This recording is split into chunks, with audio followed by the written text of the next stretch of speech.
sejam funções f e g,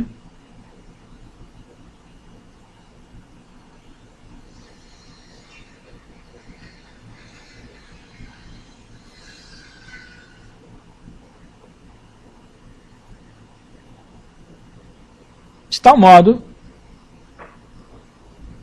que os domínios e contradomínios dessas funções sejam representados conforme a figura aqui. Então a gente tem a função f,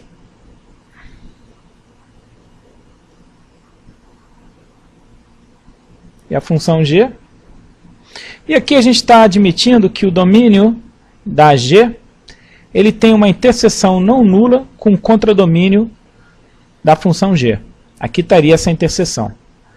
Vamos assumir ainda que a imagem da função f corresponda a essa parte aqui.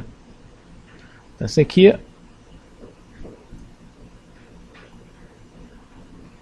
imagem da f. Então a gente está vendo que a imagem da f, que é esse conjunto marcado aqui, ele tem uma interseção com o domínio da g, que é o conjunto C marcado aqui. Então aqui eu vou marcar isso aqui. Então a imagem da f é esse conjunto, e aqui a gente tem uma interseção. Então agora a gente imagina o seguinte, vamos pegar um elemento x, aqui no domínio da função f. Suponha que esse x, a imagem dele pela f, ele me dê um elemento aqui, y. Então a f faz essa associação de x para y. Agora a g, ela é definida nesse conjunto C. Então, em particular, eu não posso atuar a g nesse elemento y, porque o y ele não está no domínio da C. Agora, se eu tiver um outro elemento aqui, vou chamar esse aqui de x'.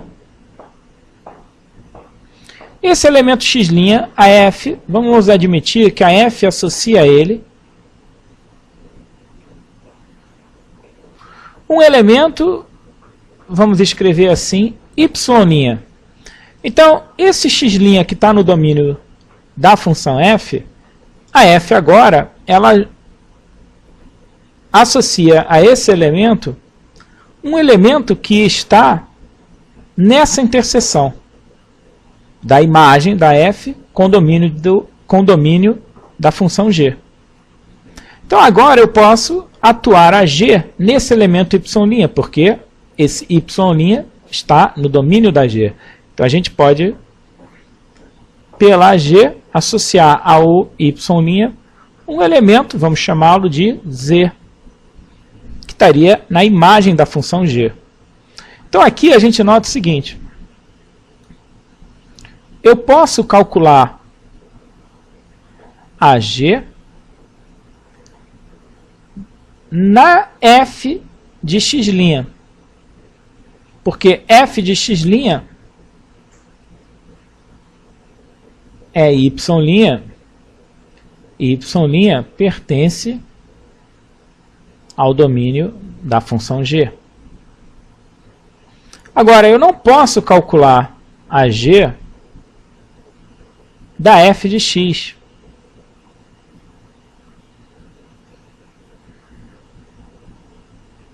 Ela não existe. Por quê? Porque a f de x me dá esse valor y aqui. E nesse caso, o y ele não pertence ao domínio da função g.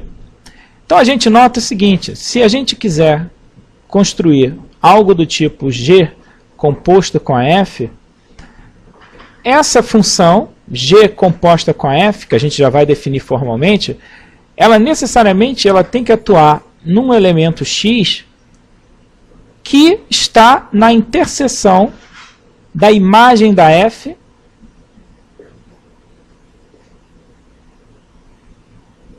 com o domínio da função g. Então essa é a condição fundamental para que a gente possa definir o que vem a ser a composta de uma função. É o que a gente vai fazer a seguir. Sejam funções f de a em b e g de c em d, tal que a imagem da f tenha uma interseção não vazia com o domínio da g.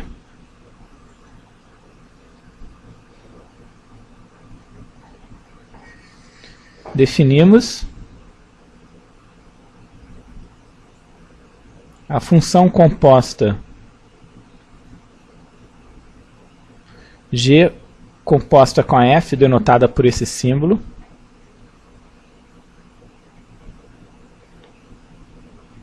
como sendo uma nova função tendo por regra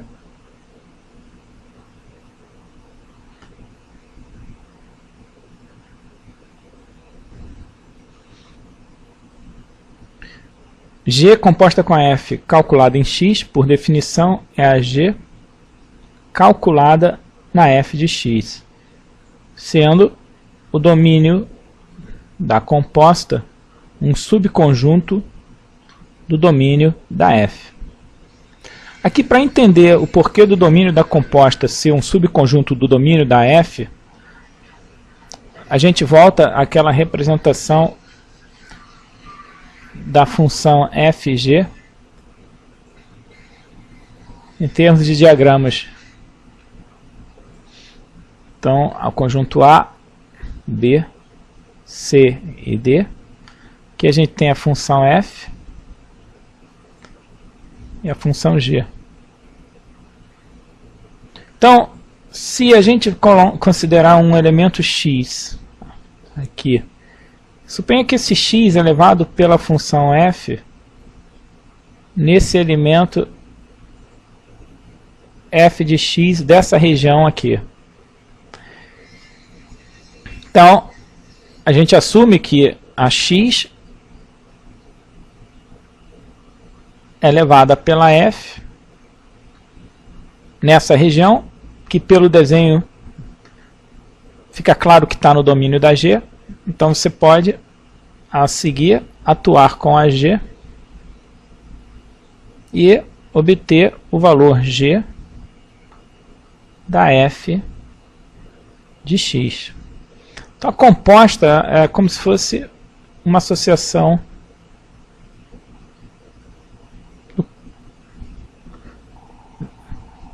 vindo do conjunto A até o conjunto D. Pega esse x e associa um novo elemento, que é o g calculado em f de x. Agora, o domínio dessa função composta g com f, ele não é necessariamente todo o domínio da função f, ou seja, ele não é todo o conjunto A, porque pode existir um elemento, vamos chamar aqui de w, tal que a f joga esse w, vamos dizer, em algo aqui. Ora, esse f de w, a gente está vendo, ele não está no domínio da g. Logo, eu não posso atuar a g em f de w. Então, x e w estão no domínio da f. Contudo, o que define o domínio da composta não é todo o domínio da f. Então é por isso que o domínio da composta, em geral, é um subconjunto do domínio da f, podendo, em alguns casos, coincidir com o domínio da função f. Esse exemplo pede calcular a composta g com f. Então a regra que define essa função composta, nesse caso, é obtida, por definição, calculando a g na f de x. Agora, a g associa a x 2x menos 3.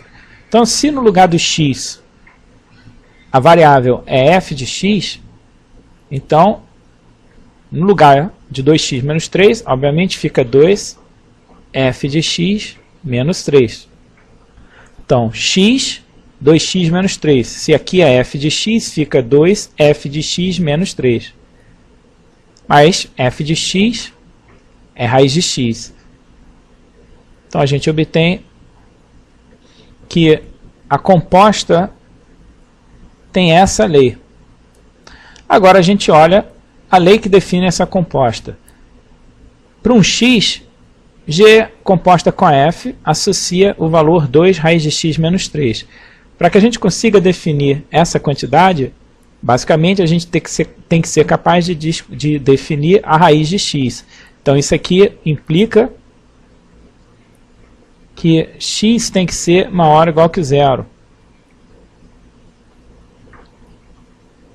Para que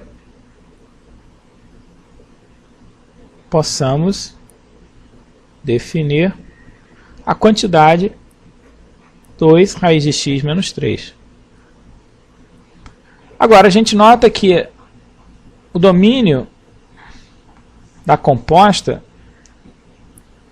sempre tem que estar contido no domínio da f. Essa condição aqui, a princípio, nos dá o intervalo 0, infinito. Agora, será que 0 infinito realmente é o domínio dessa função composta, g com f? Para que isso possa ser identificado, é preciso que intervalo fechado em 0 infinito esteja contínuo no domínio da f. Mas o domínio da f, realmente, sendo aqui fechado em 0 infinito, isso aqui permite que a gente tome como domínio da composta o próprio domínio da f, ou seja, o domínio da composta, a princípio determinado por essa regra aqui como sendo intervalo fechado 0 infinito, está contido no domínio da f, que também é um intervalo fechado 0 infinito. Na verdade aqui ele coincide com o próprio domínio da f, então essa condição da inclusão está satisfeita, então eu posso tomar como o domínio da composta esse intervalo que a gente tinha obtido aqui.